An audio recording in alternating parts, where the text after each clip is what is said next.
Welcome to Teaching Artistic Behaviors at Lumos Arts Academy. I'm Mrs. Linton, and I am going to be showing you the procedures for how we're running in art techniques this year. We are working on a flipped model, meaning that you are going to be doing a lot of the research, and the cool part about that is that you will get to choose a lot of the things that you get to make based on the techniques that you choose to learn. The cool part about this is that you'll learn about the process of how to be creative and how to expand your ideas.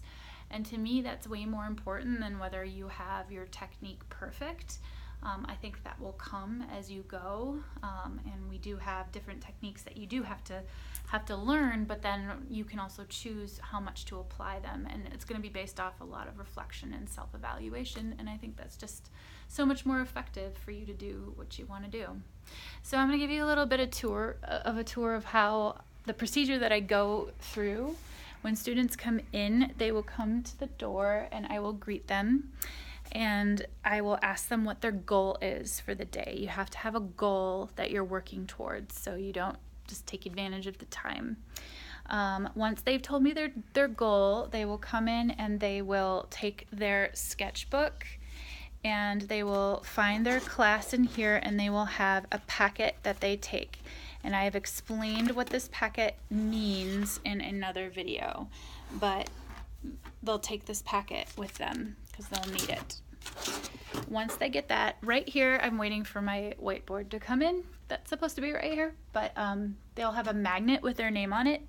I'll actually show you what this looks like because I actually have the real thing, but it's actually going to be located right here.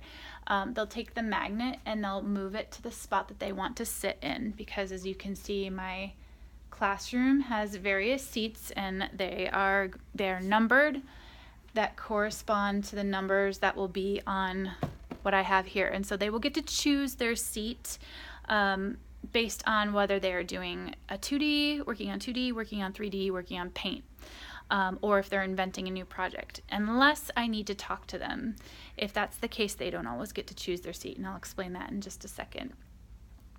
Once they have all their supplies, they are to stop right here and turn around, and there's a smart board right here, and that's still getting hooked up, but the smart board will have everything projected on it. Right now I'm using my TV over here, but they have to stop and they have to read what's going to be on the smart board, because those are their directions for the day. Once they've read that, they will come back to the bathroom area. Students aren't allowed to use this, so they are allowed to put their backpacks on the racks here and take out their computers and their earbuds and their pencils and anything that they might need or that they brought, and go to the seat that they chose. Then they can start working, and that's the cool part, unless of course on the directions it said please take a seat, don't get your supplies until I address the class. Sometimes that will work.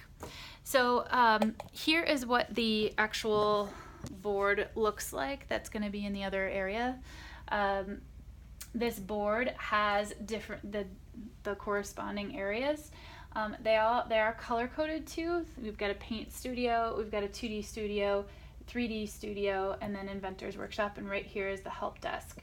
So like I said, they have their names in different places, and they can choose, basically, if this is their class, they can choose where they want to sit. If they want to paint, they can sit right there. However, if they come into class and they see that their name isn't allowed to be chosen, if I put it right here, it means that they don't get to choose their seat. They have to come and talk to me. And it might not be that they're in trouble. It might be. They could have been talking all last class and not doing anything. But it could be that I just need to see where they're at because they haven't checked in a while. Also, if I have one of these seats open and one of the students is ready to move on, they need me to sign something and they really want me to get it done so they don't have to wait, they can take their name and they can sit right here if they want to, because they know that these people get my first attention. So the first 15 minutes or so, possibly, I'm usually working with these students.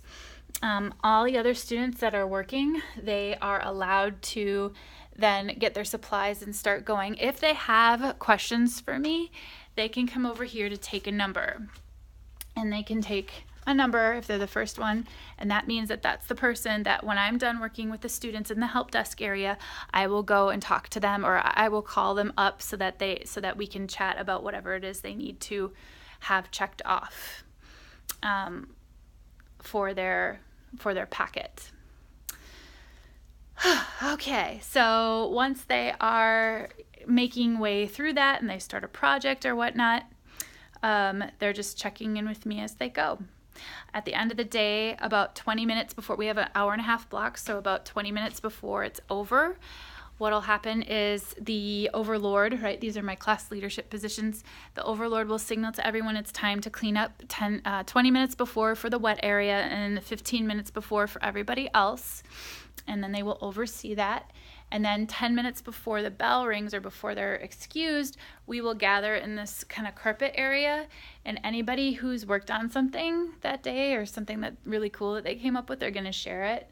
And we're going to kind of comment and ask questions or learn to give feedback to each other about what they have. And and so it's super cool. I use Class Dojo to positively reinforce students.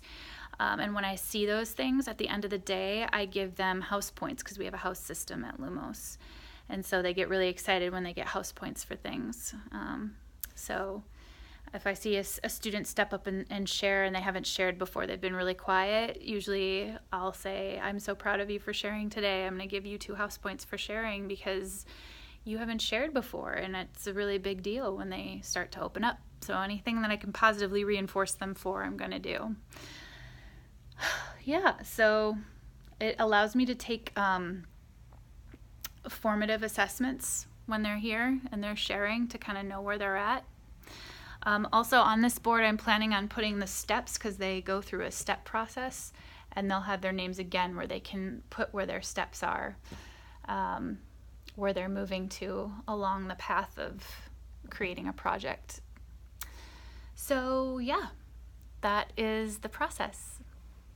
Thank you. Hope you enjoy art techniques, and if you are thinking of trying a school that has a cool art program or a choice art program, if you have a student that's a diehard, you might want to come check this out.